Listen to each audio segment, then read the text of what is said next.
from Augusta. You're watching News 12 live at 5.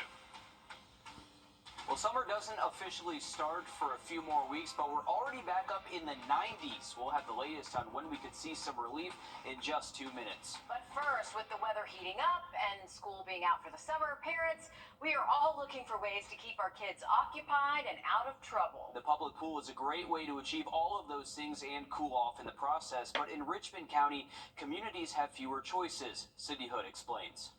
It's the heat of the day. It's the perfect weather to go and jump into the pool. But for some, getting to the pool is a matter of access and opportunity. The pool at Gaius Park barely has water in it. It sits empty beside the colorful playground at the park. Other public pools like Jones Pool and Fleming Park open in June, but only for certain hours and days. City leaders say they've had conversations about the pools in the community, but say funding is a big issue because they have to fund the maintenance. Meanwhile, parents say they want more than talk, they want results. It's not the same as it used to be.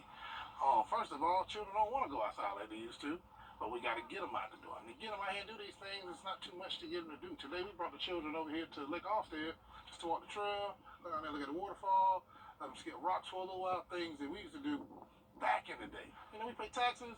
These children need to benefit what we pay.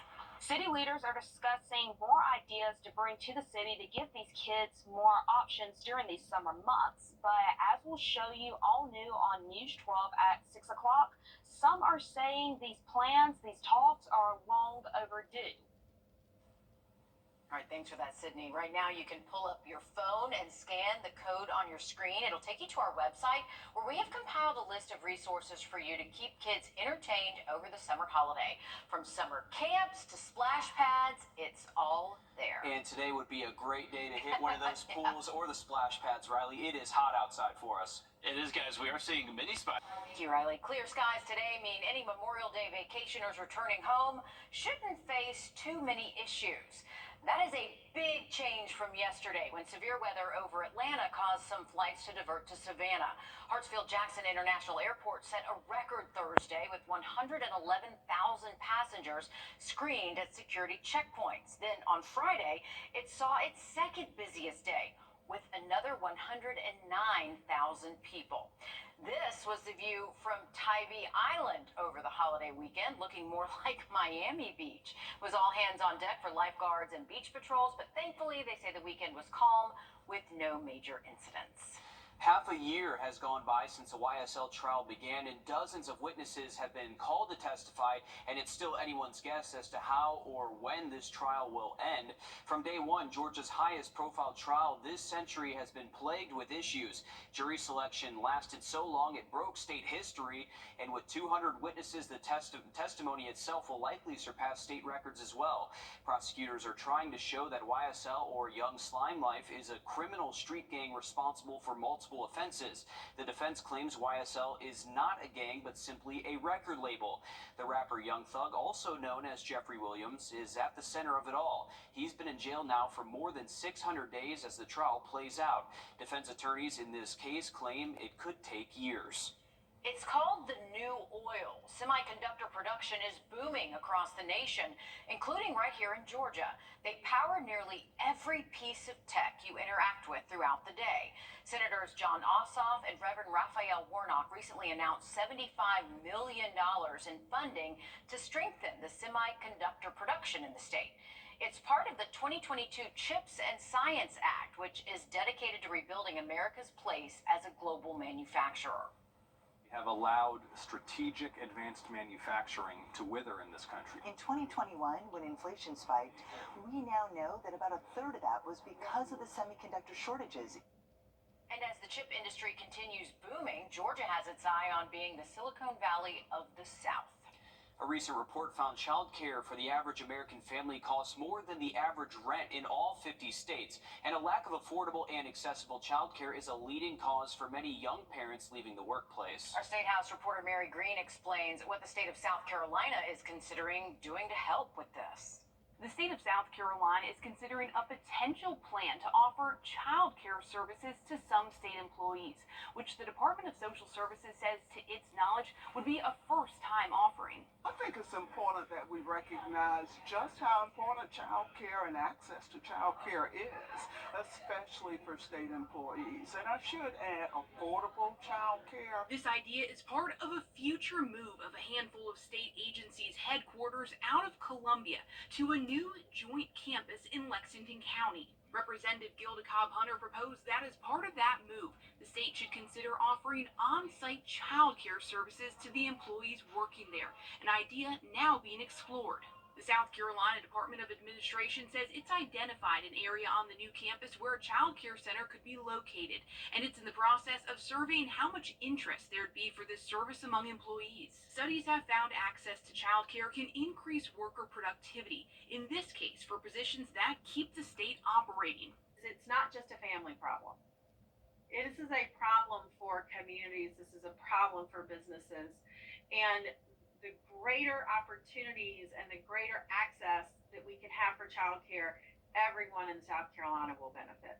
And Representative Cobb-Hunter told me she also believes this could make state jobs more attractive to potential employees, which could then spur similar investments in the private sector as those companies compete for that same group of workers.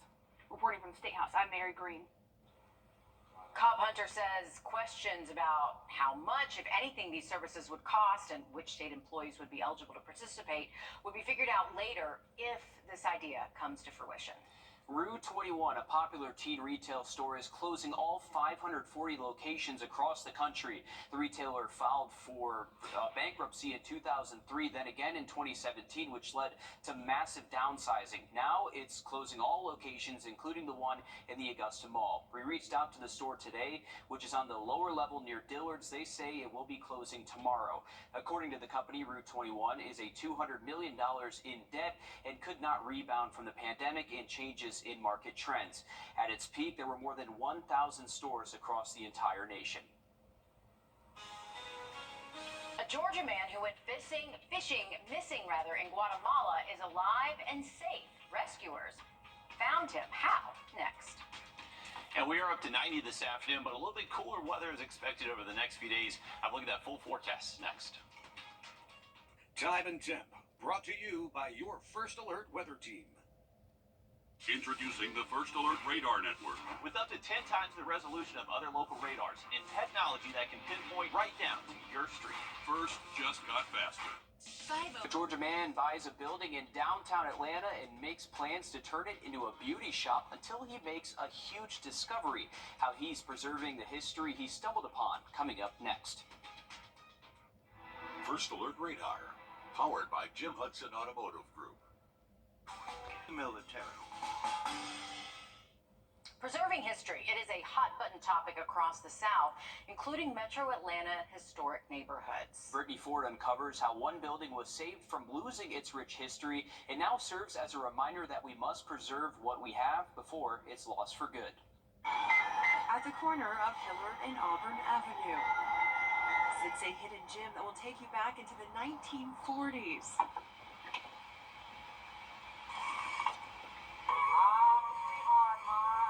Of what was an original Madam C.J. Walker beauty shop.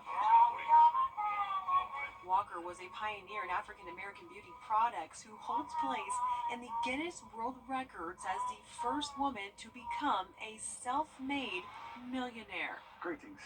My name is Reese DeForest. That would be my proper name.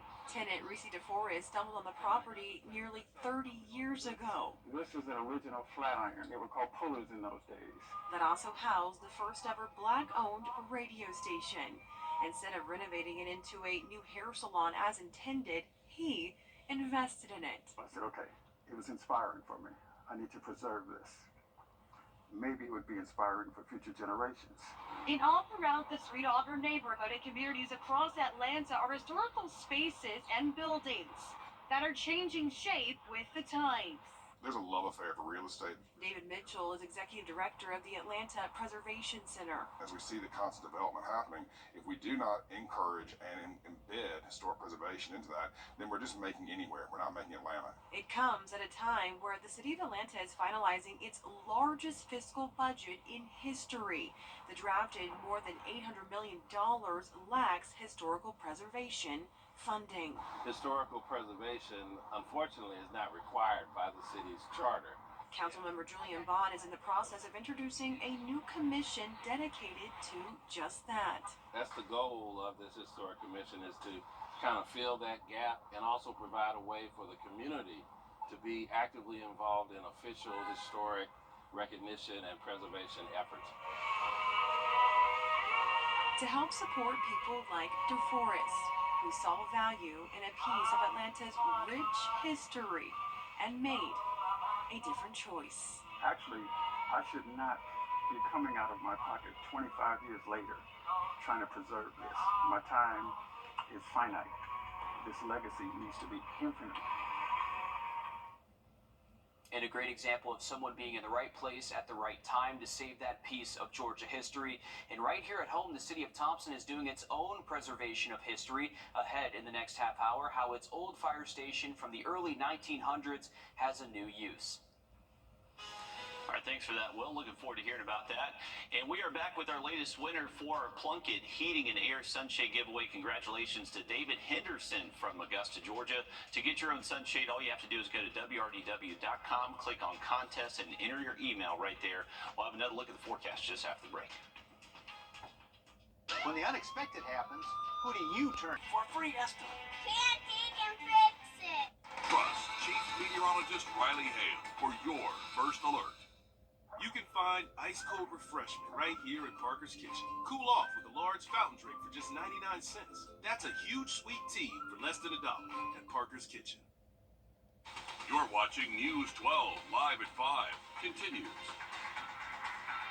Well, it's official. The Bell Auditorium is back in better than ever. After millions of dollars nearly a year later, the venue is ready to welcome guests once again. Yes, the ribbon was cut just about an hour ago. We go now to our Audrey Dickerber live at 5 at the Bell. And Audrey, how's it looking? It looks really good. We're actually in their newly built speakeasy. You can kind of take a look around here. This is cool. You can come over here and get some drinks. And if you follow me kind of along this way a little bit more, through over here, we have where the actual arena Bell Auditorium is. And on this side, you're going to be directly in a new VIP area as well, which also takes you over to that new entrance. But, I mean, this is something that we've been waiting for years now. So it actually took just under $20 million to make it happen, and they preserved history while also making it new and more modern by renovating the lobby, adding the speakeasy that we're in right now, a bigger VIP area, more bathrooms and dressing rooms, and even more than that. We're excited. We're excited the Bell's back, and we're going to have some awesome artists in this historic building. We're excited that we were able to preserve the character of the Bell while modernizing for optimal use. And we're proud. We're proud that we were able to deliver on all the promises we made to the Augusta-Richmond County citizens a year ago. They're actually so excited to be open that they have a show happening this Friday, so you can actually go get tickets for that and come on out and actually see this for yourselves. It's really cool. I'm not surprised to see a lot of people hanging out where the speakeasy is. Looks like a great lounge there, lots of drinks. Looks like a great time there tonight. Good to see it back open as well. Great renovations. And it looks so amazing. Audrey, are you in the auditorium part now with the seats behind you? Yeah, I'm sorry it's a little hard to hear you guys, but I actually am in the auditorium area. It was kind of newly renovated, but they said there wasn't that many changes to this area specifically other than just a few upgrades. But we'll definitely have more of what this will look like for you guys at 6 as well, so make sure to hop back on for that. Sounds good. Looks like a great transformation there. It's going to be exciting to see how that entire area transforms over the next few years. You know, we have the James Brown Arena right next door. That's also going to transform, and we're looking at that here. Doors will be be closing for the last time on Friday, and right after it'll be torn down and rebuilt from the ground up. It's all thanks to the sales tax that voters approved back in November. The Coliseum Authority says the project will be the largest in Augusta's history, costing roughly $250 million there. And it's projected to bring around $1.6 billion back into our local economy over the next 30 years. We just had a bunch of graduate there for the very last time. A lot of history in that building, about to be even better. All right, taking a bird's eye view over downtown Augusta now as we head to First Alert Chief Meteorologist Riley Hale. Riley, it's really starting to feel like summer out there. It is, Meredith. We actually have high temps up to... All right, thanks, Riley. Richmond County deputies now searching for murder suspects from two separate shootings. The first is 19-year-old Malik McAllister Lawrence. He's now wanted for felony murder in the deadly November 5th shooting of 20-year-old Isaiah McKnight. The incident happened on Goldfinch Drive, where McKnight lived. McAllister Lawrence is known to frequent the area around Glen Hills Drive and is considered armed and dangerous. And this man, Michael Scott, is wanted in connection to a deadly shooting at Club Rain in January. The 29-year-old is charged with murder and is known to frequent the Basswood Drive neighborhood. Scott is also armed and dangerous. If you see either one of these suspects, call the Richmond County Sheriff's Office. We're learning more about an altercation at the Augusta State Medical Prison that led to one inmate losing his life and an officer facing charges. The Georgia Department of Corrections says Lloyd Hopkins was fired Saturday after failing to follow policies and procedures while working at the prison. The 51-year-old is now being held on charges of party to the crime of murder, party to the crime of aggravated assault, and a violation of an oath of office. This is the inmate who was killed, 29-year-old Roderick Hayes. He was serving a 10-year sentence for cruelty to children out of Fulton County. And these two inmates, Brendan Moore and Andy Ulysses, are now charged with felony murder and aggravated assault. The two were already serving time for other violent offenses. We're still working to confirm what led up to this deadly incident. For more than a month now, our I-team has tracked errors in response times with Augusta's Fire Department and 911 call center. Today, we were hoping to hear from Augusta commissioners on the subject for the first time, but we'll have to wait even longer. The topic was pulled from the agenda for today's Public Safety Committee meeting so they can talk about it in a legal meeting. We will stay on top of this story, and to see our full coverage of this issue, you can head to our website at wrdw.com. $250,000 going towards the Children's Hospital of Georgia's behavioral unit. Just in the last hour, Norfolk Southern presented the money to the hospital and their leadership. Now, this is the same program local pro golfer Kevin Kisner is helping to fund. Back in 2021, the Kevin and Brittany Kisner Foundation announced more than $5 million for the new center. And a big congratulations to two local graduates. At the beginning of the year, Columbia County Fire Rescue began a work-based learning program with Evans High School. Now, two students involved in that program are going on to work full-time with them. The fire department sharing these photos on Facebook, saying the two gentlemen's hard work during the school year shows they have what it takes to be a career firefighter. They start recruit training this summer. Congratulations to both of them. Absolutely. Meals are more expensive and families are facing a difficult dilemma. Can they afford to eat? On this World Hunger Day, our Georgia State House reporter Abby Kasoris uncovers money pouring into Georgia to address the need. Caring for Others is a nonprofit working across the state and abroad to make sure people have a meal, furniture, and clothing. They're one of the nonprofits selected by the White House to share in a $1.7 billion grant with the goal to end hunger by the end of this decade. Just coming here today, I passed so many homeless communities under the bridge, right? It is becoming more and more obvious that we've got to do something. Crystal Khalil says it's a top choice for some of their clients. Pay for rent, food, or medicine. Feeding America estimates the average meal is almost $4. Nearly 1.5 million Georgians can't afford that. 2/3 of them don't qualify for federal assistance programs. We are like a hub and spoke. We work with smaller nonprofits that come here and take the food and distribute it farther out. Last year, they handed out 4.5 million pounds of food, and they're committing to doubling that goal this year. With money from the grant, they believe they'll help more than 1 million people through their food bank. And they're encouraging people in rural areas to start their own gardens and farms by offering loans. It's not just about feeding people fish, it's about teaching them to fish. Caring for Others is one of more than 140 organizations that will share that $1.7 billion in grant money.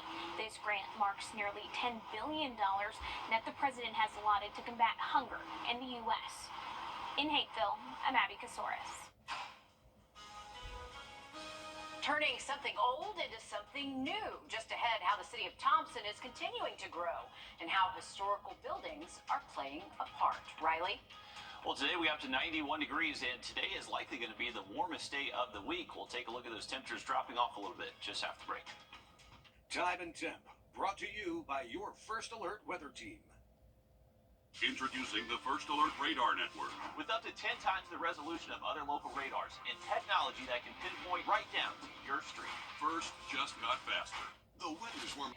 All right, thanks, Riley. The city of Thompson finishing its first ever project using federal tax credits to bring a historic building back to life. Built in 1914, the Thompson Fire Hall is now changed but still preserved. Jada Walker shows us how this is part of the city's continued growth. The city of Thompson you know now is already looking different and will only change moving forward as growth moves in the area. We're not going to fix it overnight, but we're committed to, with our various partners, committed to making a renaissance in downtown Thompson. The city is committed to the development is with the use of local, state, and federal funding that helps navigate the new downtown. They can be a tax credit, they can be a loan. Regardless of the type of assistance available, it all promotes growth. And let's talk about it and let's tailor a program for them that accesses this pot of funding and this pot of funding and this pot of funding. One project that came from a tax credit is a new apartment downtown. However, growth does not stop here. You will soon see a new remodeled theater as well as more restaurants downtown. Growth. And that's actually one of the selling points is actually making me move my wife here. I wanted to live here and just get a few more established restaurants and we'll be good to go. Overall, the small details added now makes for a bigger picture down the road. It's little touches like that that we hope will, certainly beautify the downtown area. Reporting in Thompson, Jada Walker, on your side. If you are a local business or future property owner in Thompson and you want to learn more about how you can qualify for assistance, you can check out our website, wrdw.com, or our News 12 app.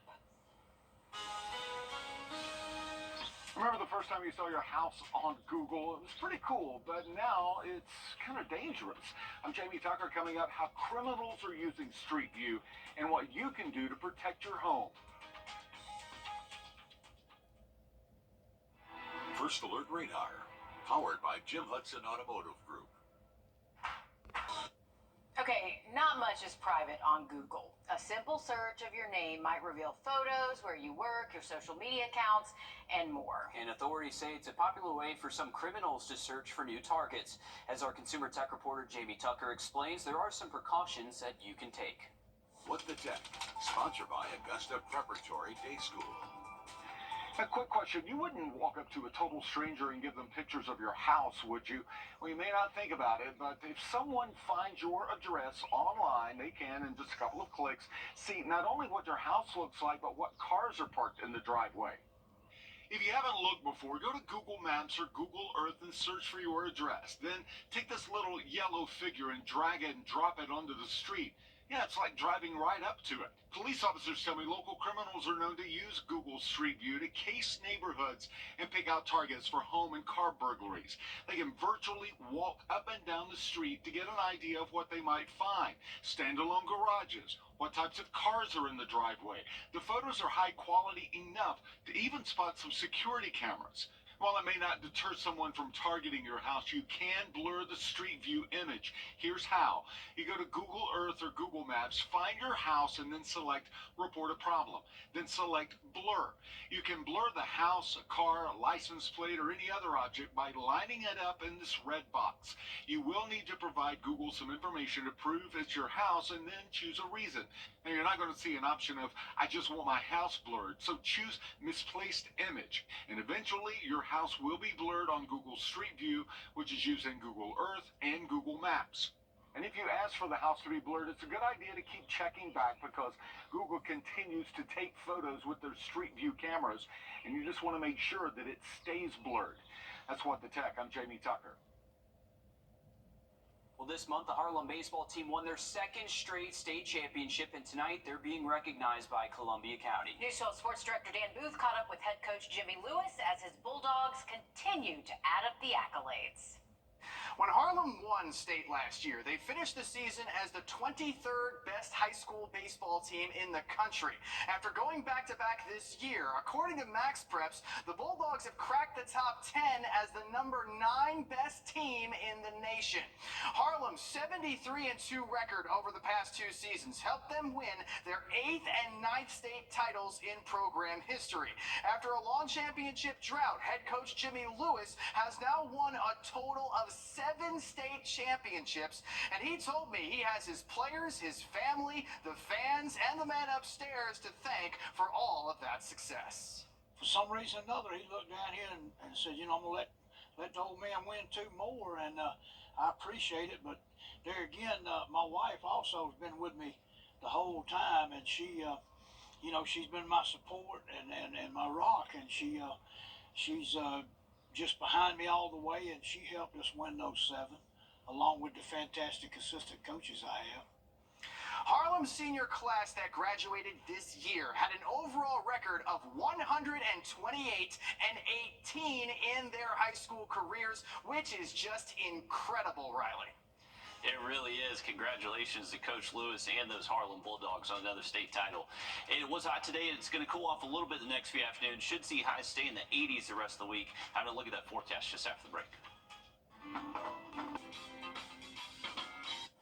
Well, check out this video. Police body cam footage showing officers from Chatham County wrangle a gator. This happened in Georgetown, South Carolina, in a neighborhood there where they found that gator, and you can see 2 corporals working together to close that gator's mouth, picking him up here eventually, trying to get him back in the car. Then they gave the reptile a ride in the back of their patrol car.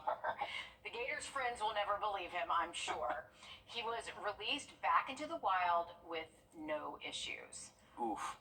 I don't know if I would want to wrangle a gator. No, and I'm sure some of those officers were like, I don't know that this was in my job description. Yeah, they didn't wake up this morning, put on their badge, and go, I'm going to have to secure this gator and get it back to the pond.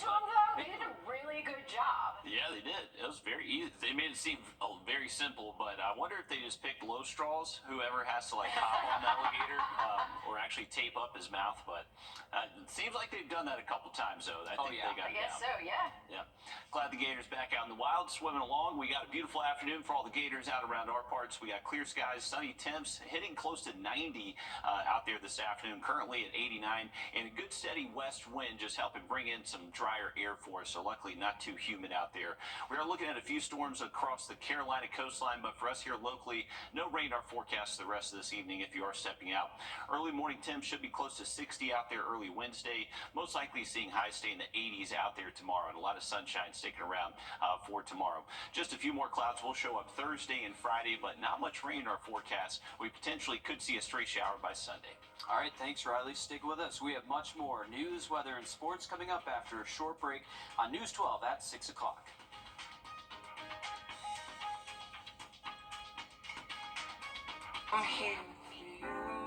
I'm Nora O'Donnell with the CDS Evening News.